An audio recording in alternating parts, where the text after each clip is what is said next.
Welcome to Sliders and Wings, a podcast about the TV show Sliders.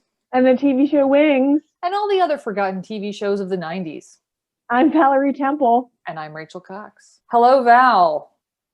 Hi, Rachel. Hi, how are you? Nice to see you again. You too. I have listened to episode 1 probably 4 times in the past week, so I've been enjoying the sound of my own voice. Yeah, me too. I'm like, oh, I have so many great things to say. Look at all of the points I made about sliders. Yeah, I mean, I was pretty happy with it, so I'm excited to do this one. My husband and I watched the episodes of Wings, so I'm ready to go. Yeah, we're all set. Yeah, we're going to be talking about Wings today. Well, we have a special guest who's a Wings fan, a Wings expert, and she picked, not only are we doing the pilot, but she picked a specific episode from almost the end of the run, season 6, to do. And I'm very, very curious to find out why this episode was the one that she picked. Yeah. Before we get into that, I just want to clear up I'm going to clear up one thing. They call it housekeeping, and then you're going to clear up one thing. And the thing I'm going to clear up is that I'm so embarrassed about this. Okay. What is Dark Skies? What is Falling Skies? Let's clear this up. Okay. So there was a show called Falling Skies, which was aired from 2011 to 2015 on TNT, starring Noah Wyle, and it was about aliens. There was also a show from the 90s called Dark Skies, TV show, starring Eric Close and some other woman, and that was on the Friday Night Trilogy. But then there's also a movie called Dark Skies that's from 2013, starring Kerry Russell, and that's also about aliens. So anyway, I just want to clear that up. What's your housekeeping? Well, the thing that I was totally humiliated by was that I did not remember that Sliders was on Friday nights. Well, that was my fault because I saw that the air date was March 22nd, 1995, and I looked it up and it said it was a Wednesday. So then I said Wednesday. I just can't believe that I did not remember that, because X-Files was on Fridays. Sliders showed before X-Files. It was a real nerd night, obviously, because it's like, if you're going to stay home for something, it's for Sliders. If you're going to stay, like the Friday night programming just was like geared towards people who would be staying home on Friday nights, which was us. Yep. So okay, we're going to be talking about Wings today, which is very exciting. I was surprised by how many people on Facebook said, I loved Wings. Right. I was a huge Wings fan. And that's what I wanted to say too, is that like I do feel like the audiences for Wings and Sliders are totally independent of each other. Like it is a Venn diagram that does not meet at all. It is two independent circles. And the evidence is that neither you and I were regular viewers of Wings. Correct. Yeah, like full disclosure, I never watched Wings. Nary a one. These 2 episodes that we watched for today's podcast are the first 2 episodes of Wings I have ever watched. So Wings was on for 8 seasons, and it debuted April 19th, 1990, and went to May 21st, 1987. So pretty much the full span of the 90s. And it debuted on Thursdays at 9:30 p.m. Following Cheers, which makes sense because they're in the same universe. It's in the Cheers universe, which I just learned. Me too. I was like trying to think, like, why wasn't I watching Wings? Like, what was going on? One, I was 9 when Wings debuted, so I was thinking, it's like, ooh, airport show. Right. I truly think as a 9-year-old, the only show about like airplanes that I would be interested in was Tailspin. Yes. I mean, Tailspin could be an episode because that show's crazy. It's bears that fly cargo planes. Yes, I haven't. In like a sky country. It's only everyone lives in the air or something. That's right. Yeah, Baloo. I don't know, but yeah. And then also, I have to say, you're not supposed to judge a book by its cover, but I definitely have been known to judge TV shows harshly by their credit sequences. Well, when we watched it, Greg's first comment was this really the song, the intro song? It's like elevator music. Yeah, we'll talk about it later, but it's definitely like a very gentle credit sequence, and it seemed very adult to me.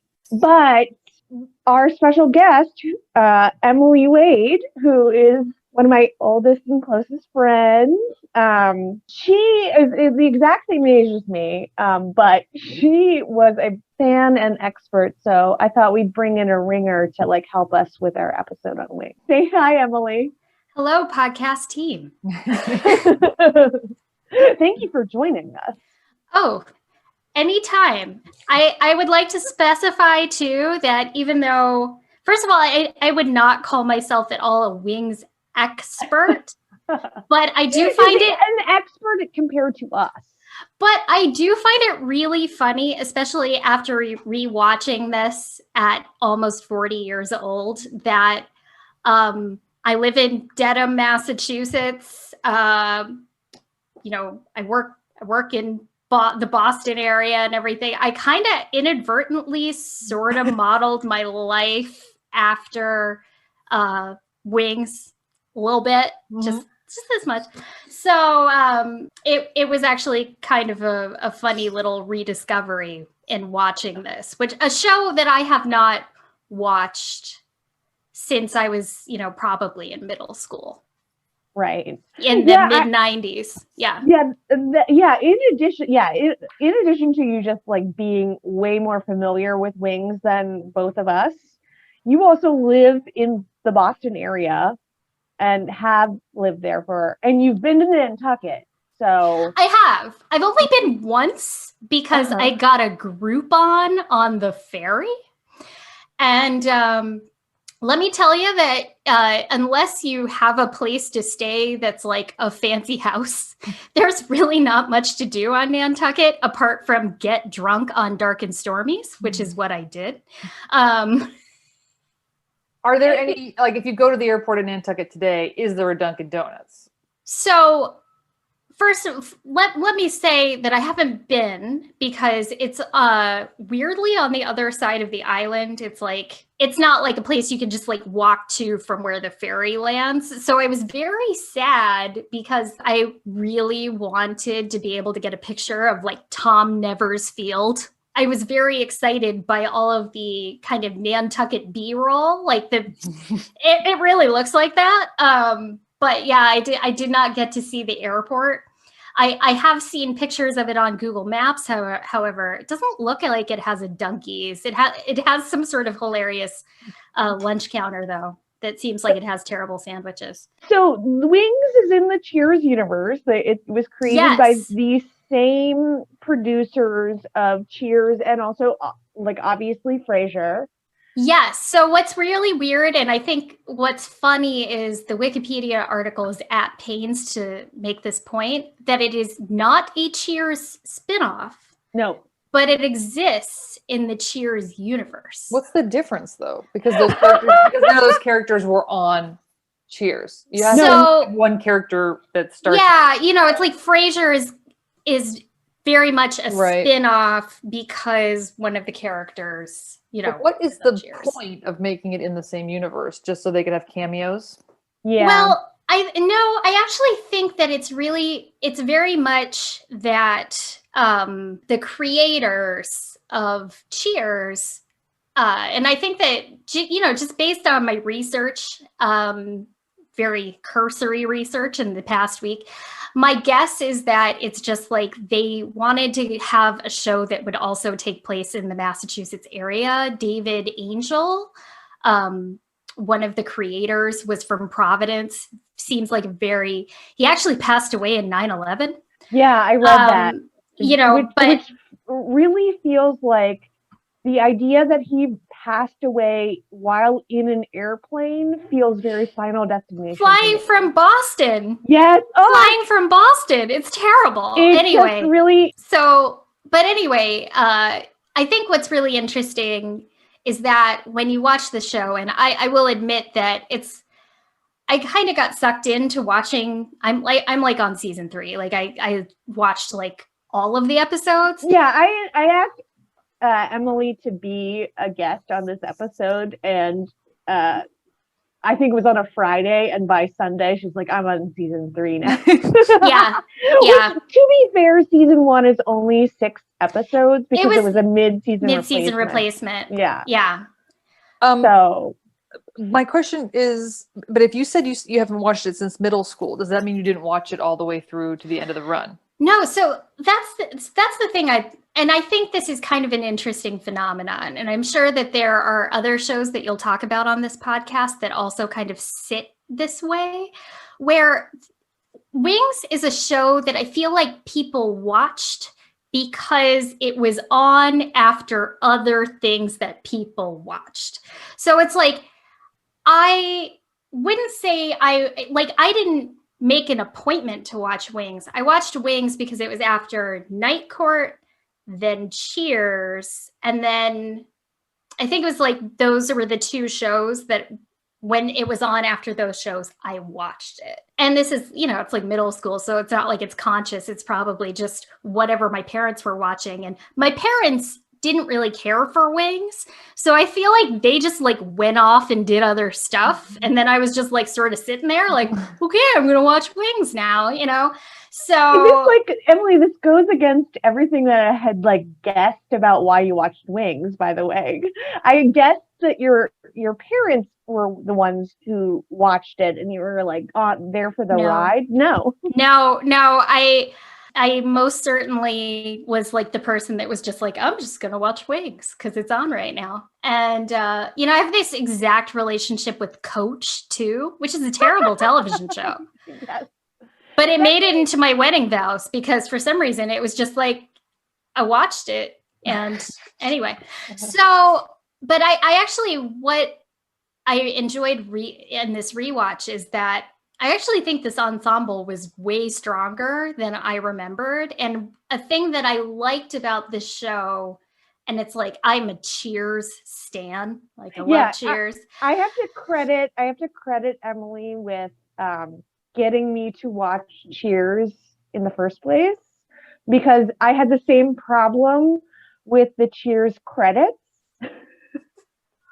Where I just like the credits would come on and it just didn't. Well, the credits are made up of like early 19th century illustrations. Yeah. So over like just a weird song, and I think as a kid, I just didn't wasn't that interested in like people hanging out at a bar. Emily was very right to urge me to watch Cheers because that show is so good. Yeah, it's bomb. Top to bottom, so funny. It never gets bad. It's just the ensemble is like unparalleled. That's one of the top shows ever. We're not here to talk about good shows. No, we're here to talk about Wings. We're here to talk about Wings.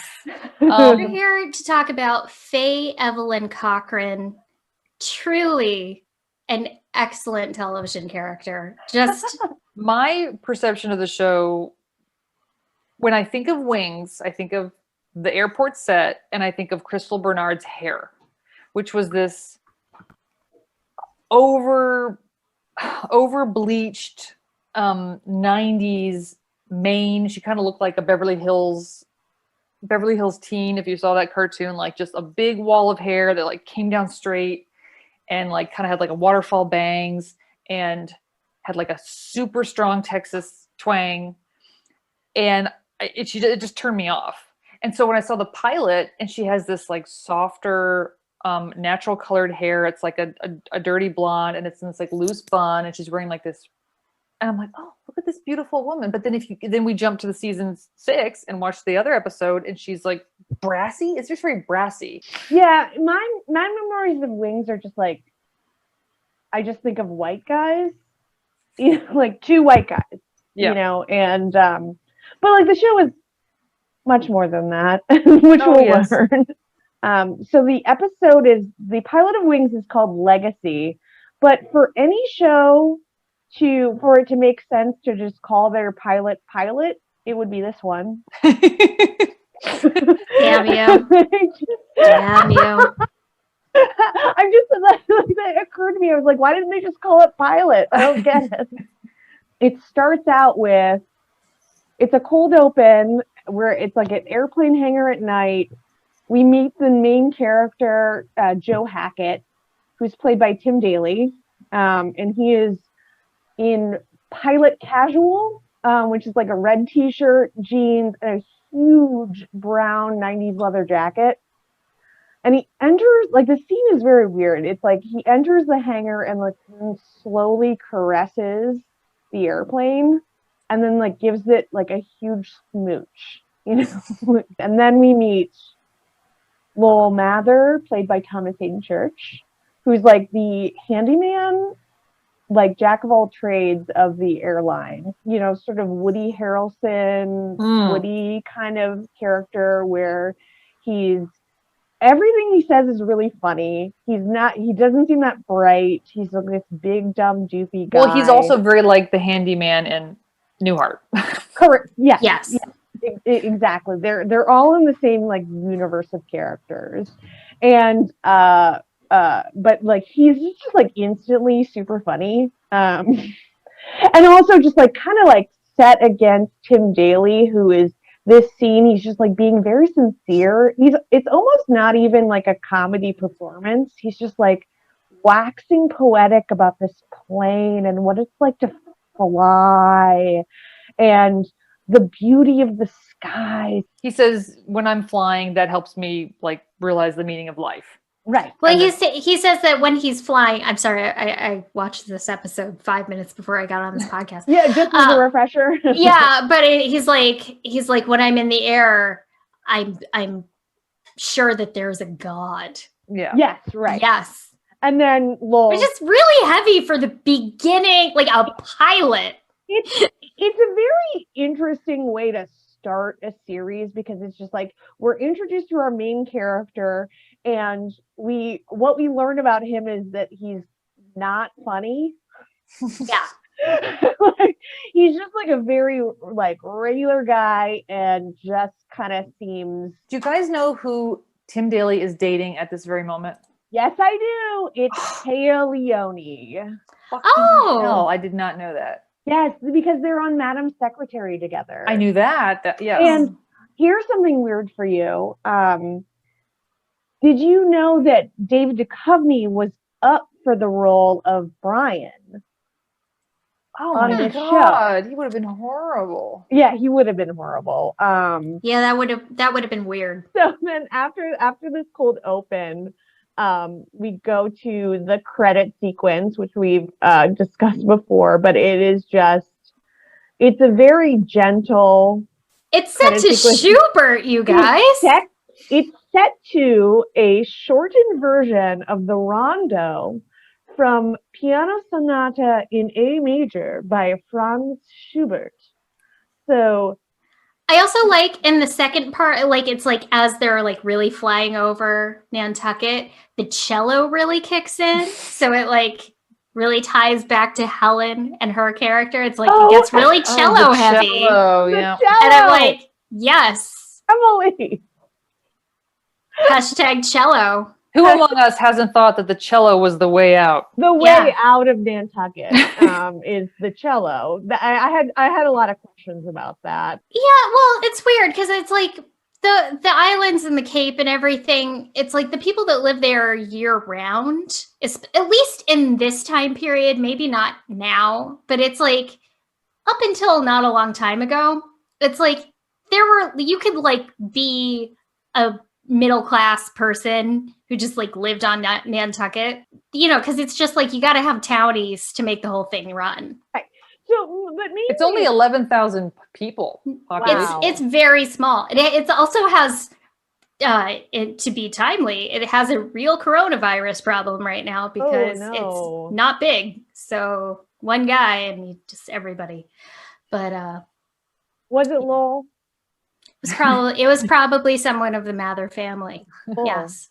I heard that they've, 5 generations of Mathers were on Nantucket, so probably his fault. What a perfect masshole name, Lowell Mather. Mather, It's so perfect. I love it. I guess it's named after 2 halls from Harvard. Yes.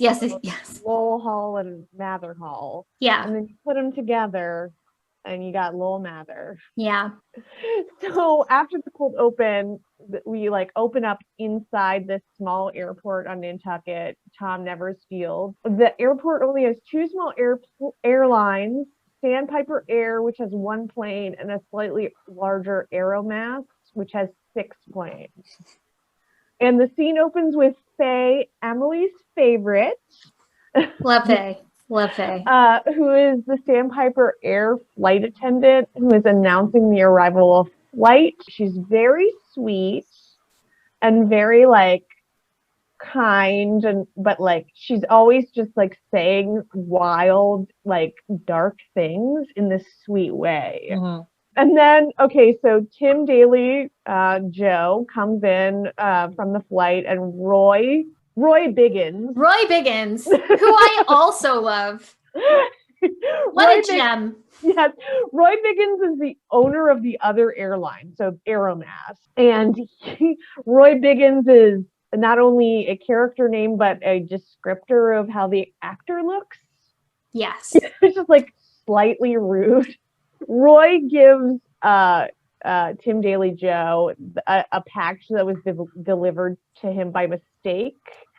And then Joe goes over to a lunch counter to open the package, where we meet the owner, Helen, played by Crystal Bernard. And he goes over to order lunch, and Helen already knows what the order's already ready, because he's so boring that he orders the same thing every week. And I just have written down, bold to have a main character this dull. Well, his whole character is that he's straight-laced and controlled type A, and then his brother is wild card, Tommy Bahama shirts and wacky. Yeah. And I have to say, by the time Steven Weber arrives, we're really wanting him. Oh yeah, he's thank God. Somebody with a sense of humor. But anyway, so he goes to this lunch counter to order lunch, and it's very obvious that this is, is there going to be a will they or won't they between Helen and Joe? And I'm assuming there is. Well, my first impression at this point in the show is that this is a show set on Nantucket, and I have an idea of what a Nantucket accent would sound like, and none of these people have it. Yeah. Tim Daly is from Manhattan and sounds like he's from New York. Steven Weber, I'm assuming, is also from New York area, and then Crystal Bernard just straight up sounds like from Texas, but then they explain that away immediately, that I moved here when I was 10. Right, exactly. You would have a different accent by now. No one sounds like they're from Boston. Now, Emily, you've been to Nantucket. What do people sound like on Nantucket? Well, I think that the one thing I would say, I think that the Massachusetts Massholean accent really kind of expresses itself in degrees, and you aren't necessarily, not every single person sounds like a Kennedy, which is massively disappointing when you move here and expect it. But they don't make the actors do ridiculous Wahlbergian accents, which is okay to me, because what I feel like they make up for that with is doing a really good job of actually referencing things, and kind of they kind of put it in the text a little more, the references to Massachusetts stuff. And so I kind of forgive them for not all trying to sound like Norm. I mean, that's the thing. It's when you watch Cheers, the only person that sounds like they're from Massachusetts is Cliff. I do actually think the character of Faye, again, my buddy Faye, she may not have an overt accent, but she is definitely a type of New England lady that exists. Mm-hmm. And you run into a lot of face. So Well, the problem is that they're saying, I have lived here my whole life. yeah. They don't have to say I've been here my whole life. I moved Right. here 5 years ago. Okay. They You got a want different accent. Who well, cares? they want them to have been like to have known each other their whole lives. Like that's the idea. Is like And so, they like, gave her the same stupid, trite backstory as Monica from Friends, which is like, I used to she be used fat. to be fat. Yeah, she used to be Oh, fat. it's awful. Yeah, I would actually say that of everything about this show, that is truly the main thing that it's like every single time it happens, I'm like, can I just fast forward through this? Because it just sucks. Well, And there's it also doesn't go away fast enough. Like it's not interesting. So there's a couple things related to women. The major Oh, yeah. Hooters. The Major major Hooters. Hooters. Yeah. Where, yeah, we'll get to it, but like Steven Weber, he's such a wild card, and like a woman with a nice body walks by and he's like, Major Hooters. And then she's like, excuse me? And he's like, oh, Major Bob Hooters? Air Force? At your Yeah. service? And you're like, oh, geez. I laugh because it's just so ridiculous. But Yeah. I mean, it's cartoony. Yeah, it's very actually what I remember writing down the like first time I watched this pilot is it's like I actually think I like Joe better than I remember liking Joe. Yeah. Because it's like he just seems like a normal person who's just doing his best. Yeah. And then like Brian is sort of like too much. He's just like a pain in the ass. Yeah, he's like a hurricane of nonsense. Yeah. And you're just like, God, you're a little like it's very high key energy. You're just like, just shut up, you know? And like poor Joe, like I just want to live my bland life, you know, flying an airplane that I love so much I want to kiss it. What I actually think is really funny is about this episode, this pilot in particular, is usually I hate pilots, and I actually make it a rule when I'm watching any new television show to just skip to the second episode because pilots annoy me that much. I make it a rule to give each show I start watching at least 2 episodes. Yeah. Because the pilot episode is not fair. Yeah. They're always like the characters are always turned up way like the volume's too high. But what I actually liked about Wings is it's like it seems like everybody's pretty much who they are for like the entire run. But Brian, he's like the one guy who's like in full on pilot mode in the pilot. He's just like every joke he's doing, he's like Bugs Bunny. And you're like, dude, you suck. Like calm down. Right. So to get back to the pilot actually. So like this package that's delivered to Roy, Joe opens it and it's a package from the lawyer who handled things when Joe's dad died. And there's a letter in it that says that he can only open the package with his brother Brian, who he hasn't talked to for 6 years. Brian, played by Steven Weber. that is so long. That's a long time. Yeah. But I mean, there's a good reason he hasn't talked to him in 6 years because Brian stole Joe's girlfriend and married her. And that's another thing that's like they're like, oh, you mean Carol the pig? And I was like, that's a little hard. What do you think that they meant? Because they're already busy calling Helen. They're already busy calling Helen fat. So is this woman also just fat, or does pig mean something else? Did she love eating? Helen is the one calling Carol the pig. Like that's someone else calls her pig, though, don't they? Helen starts it though, but like it just seems like that's the nickname of this person. It's such a strange name to call somebody. It's really. Is she a messy eater, or she's just? Is it like? I feel like I'm just like princess spoiler alert, but Carol shows up eventually. Oh. It's mainly the reason that Helen has such a visceral reaction is that we find out that Carol was basically her bully in high school. Oh. And Ooh. she was her bully, but she also was kind of, was slatternly, kind of like slept around. I think that that's what they're getting at, but it is not the most perfect and precise word. It's also, it's just weird. Like, it's a weird thing to call somebody. It's very like harsh.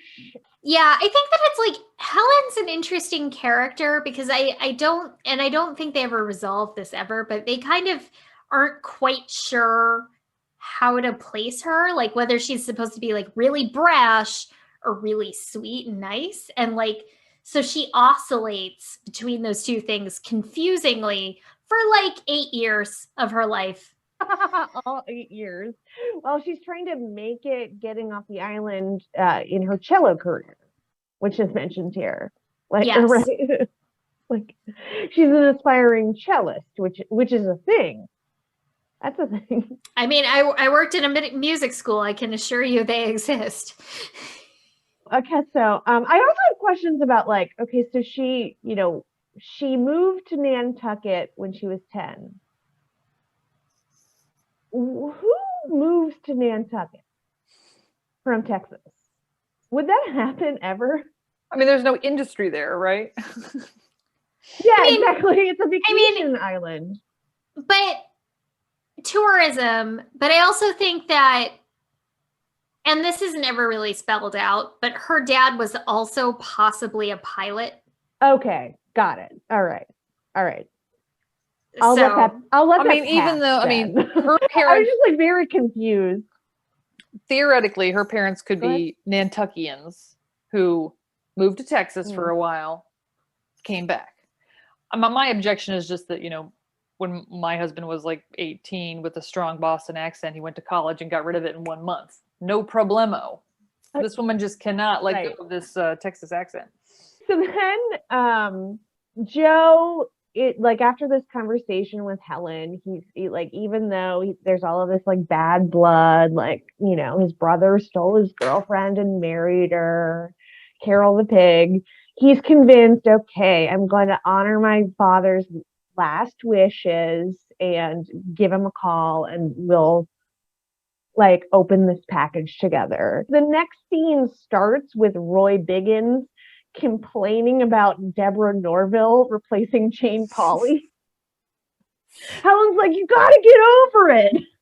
Let me just say that these jokes really hit with me. As like, you're like, yes. I believe like a 5th grader or like whatever grade you're in when you're 9. Yeah.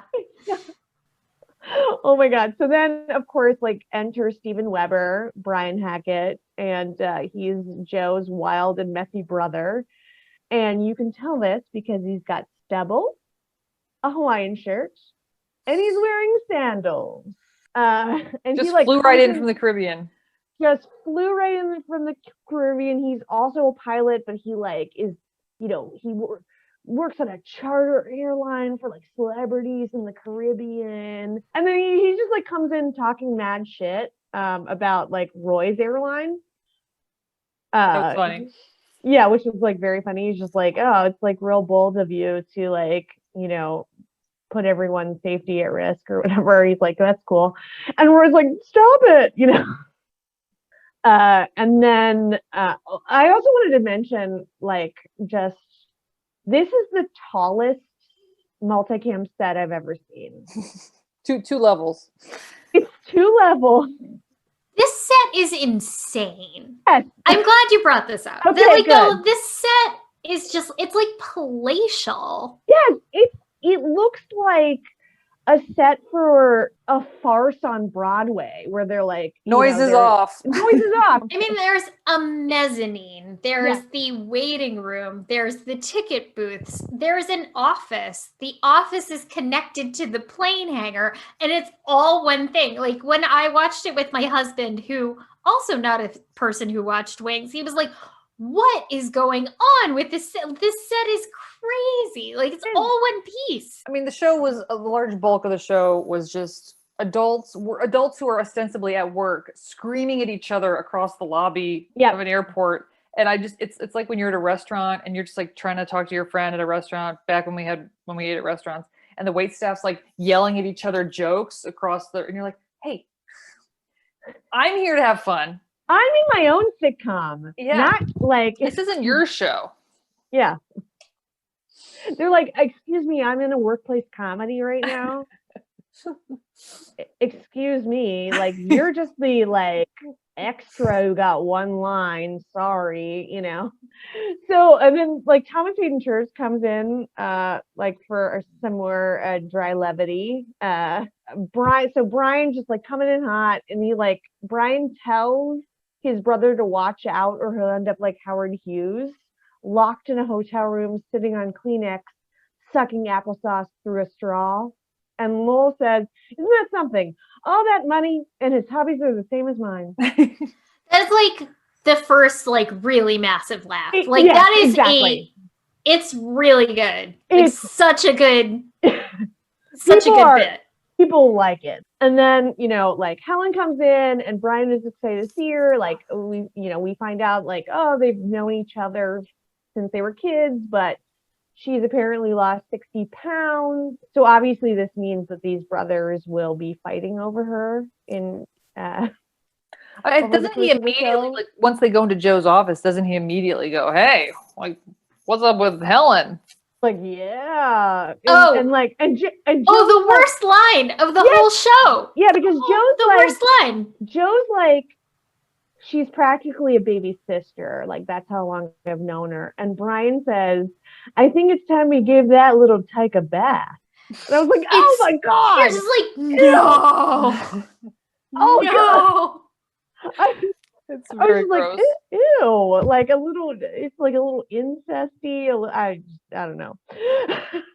So like Joe and Brian go into Joe's office to open the package.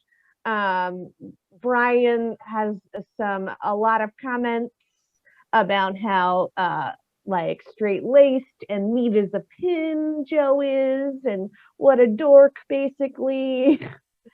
And but like he thinks that the package is gonna like will have money in it. And so they open the package and it's a key to like a bank deposit box. And this sends them on like a wild goose chase where they go and open up whatever the key opens to find another key, and then that takes them to another location where they find another key, and this just like takes them all the way to Boston and then back to Nantucket. They reference It's a Wonderful Life.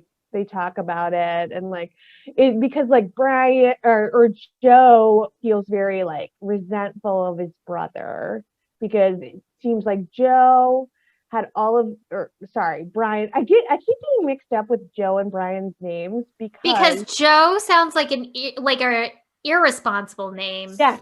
And Brian sounds like a responsible name. Joe is a fun name. Brian is a boring guy's name. Absolutely. No. And it kept messing me up. So Joe's resentful of Brian because I guess Brian had all of these opportunities that he just squandered. That don't make any sense. No, they do not make any sense. They don't make any sense. He dropped out of Princeton after a week, but then he also got into like an astronaut academy. You don't get into NASA if you drop out of college, even if it's Princeton. You're just all like, nope. But you know what, guys? We're forgetting a key point. This doesn't happen in our world. This happens in the Cheers universe. Yes. And that they were on a different astral plane known as the Cheers universe. The Cheers universe. It's almost a universe you can slide into.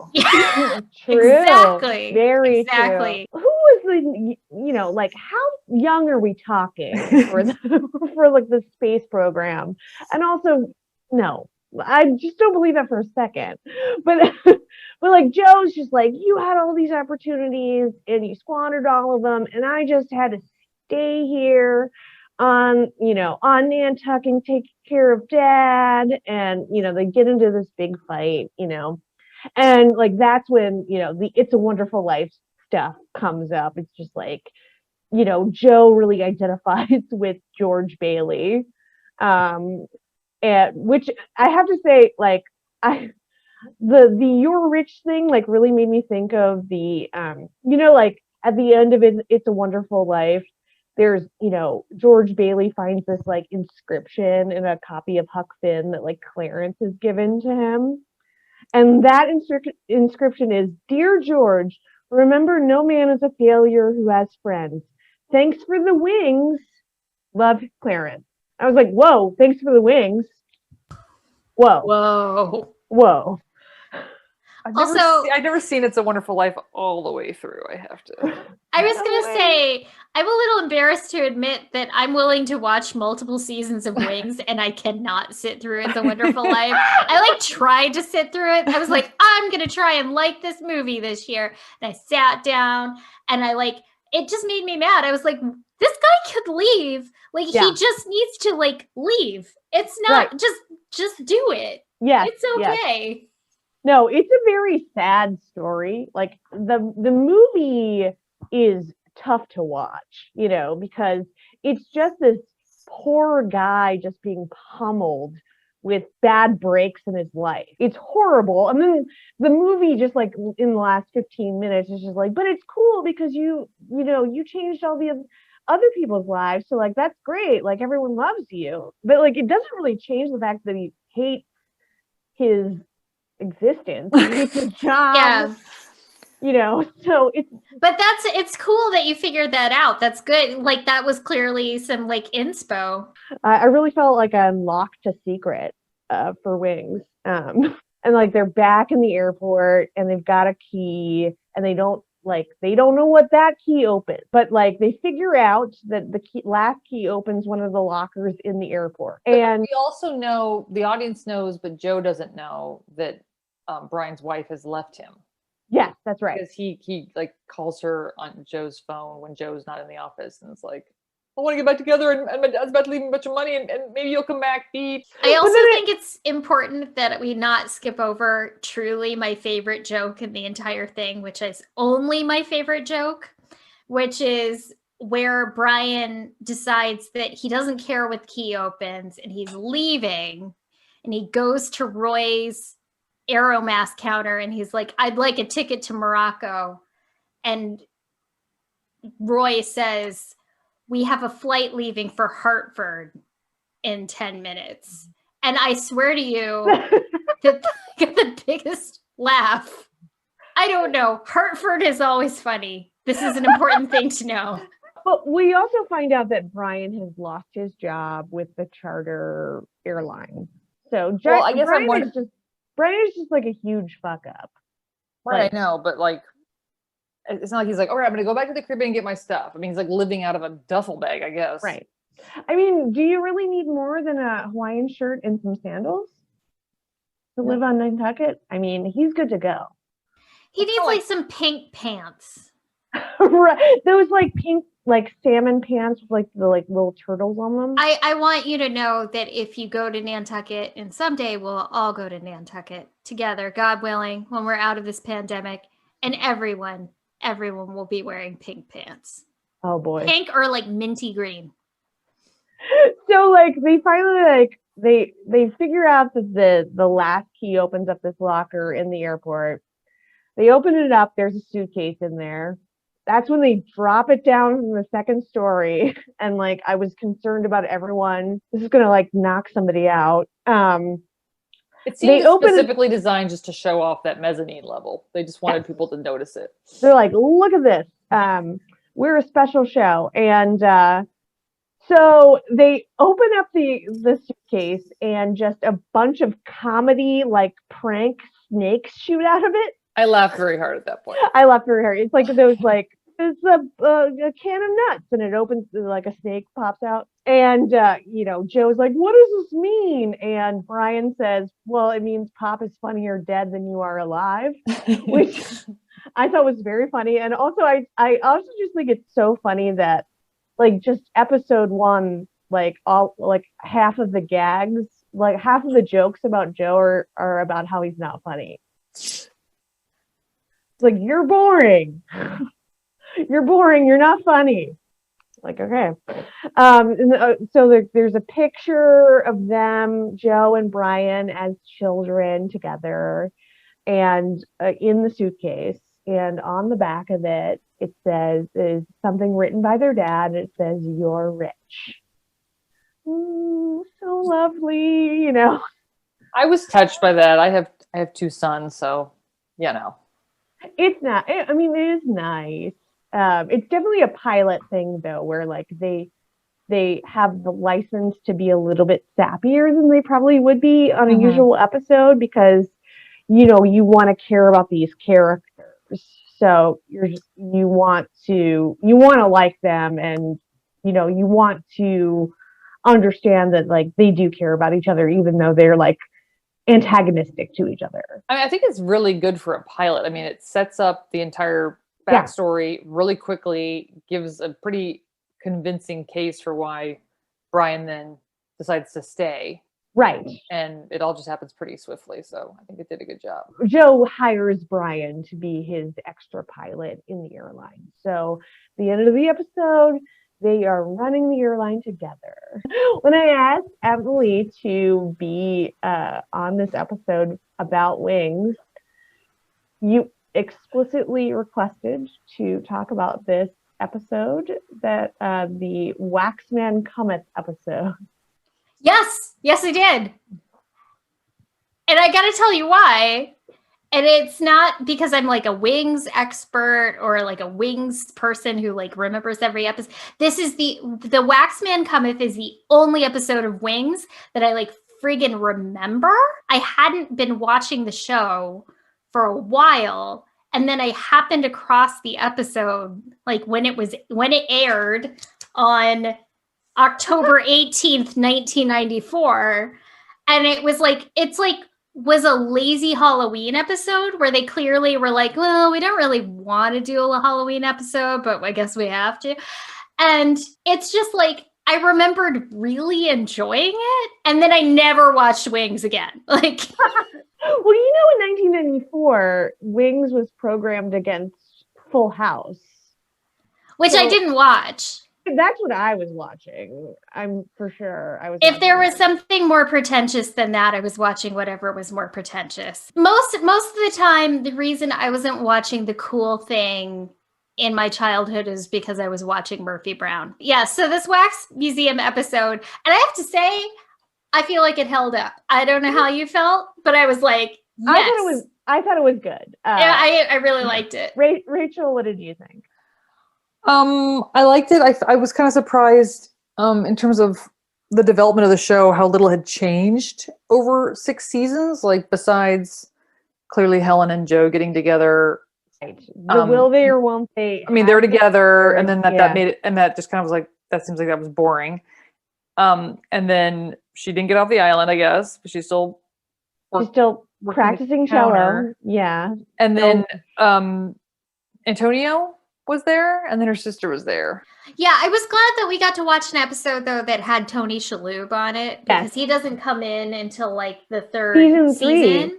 Yeah. And it was really funny because I like really remembered him as part of the show, and then I was like, oh, he's not even on it for a while, but he actually, I feel like he's like a good like character to be on it. Like he and Lowell kind of like play the same role, but it's like they really kind of elevate the scenes they're in. I did not know that Tony Shalhoub didn't start with the show either. Right. I just associate Wings with Tony Shalhoub, and so it was kind of shocking to me to learn that he didn't join the cast until season 3. Like, whoa, what were they doing for 2 seasons without him?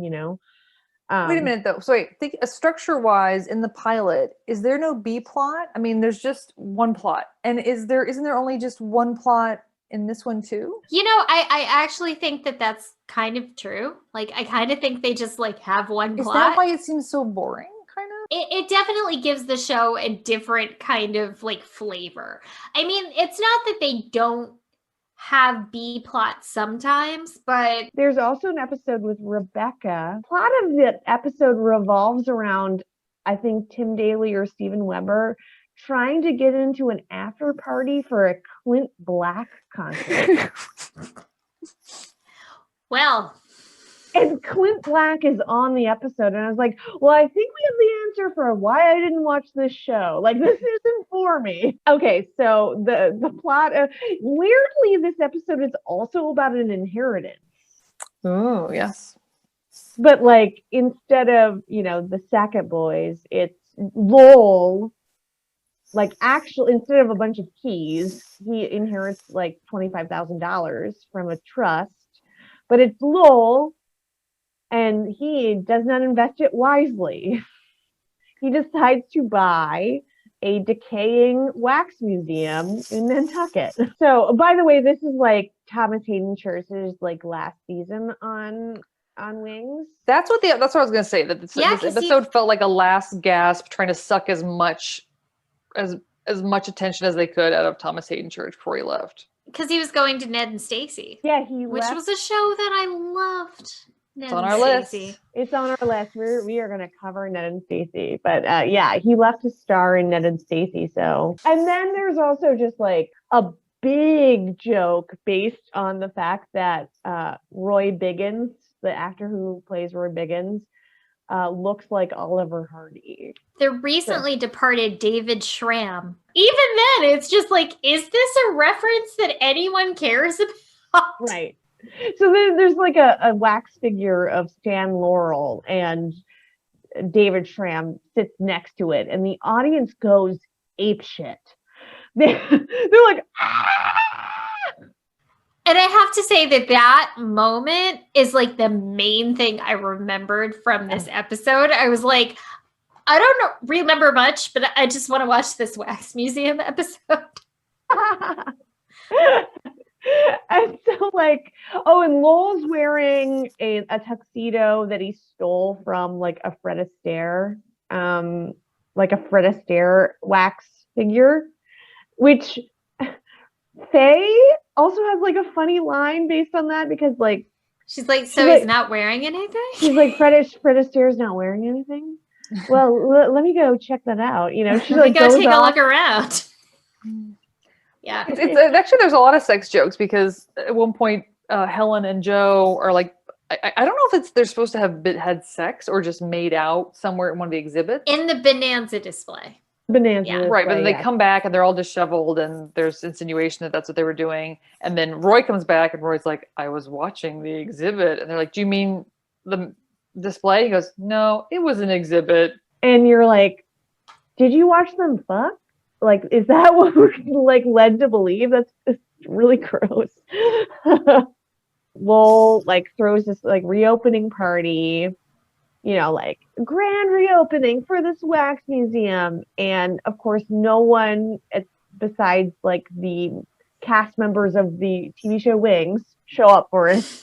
And so it's a big dud. And everyone's just like sad that Lowell just like wasted all of his inheritance on this, loser of a business. But then it burns down. And he gets the insurance money, and it's a happy ending for Lowell. So cool. It sounds like Wings was kind of like the redheaded stepchild of the Cheers universe. And it kind of got by just skating along in the middle of a lineup. 19 is the highest it ever got in the lineup of shows. And it lasted for 10 years. Yeah. Eight seasons, which leads me to ask, okay, so yeah, it was on the air for 8 seasons, which to me is a hit. Like, that's a hit television show. Is this the least remembered long-running television show of all time? Oh. Wings did have a long run for what it was, but I don't know. It's like, you got to make your money back on that set. Like, it must have cost so much money. It's worth like going through a couple seasons of it, because if you can get past the fat jokes, there's some unfortunate misogyny, definitely some like low level stupid homophobia and like, typical stuff from a 90s television show, but like the ensemble of Wings is pretty solid.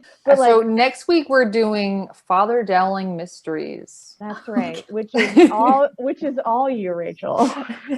Yeah, I saw that on the list, and I was like, that was not suggested by Valerie Delay Temple.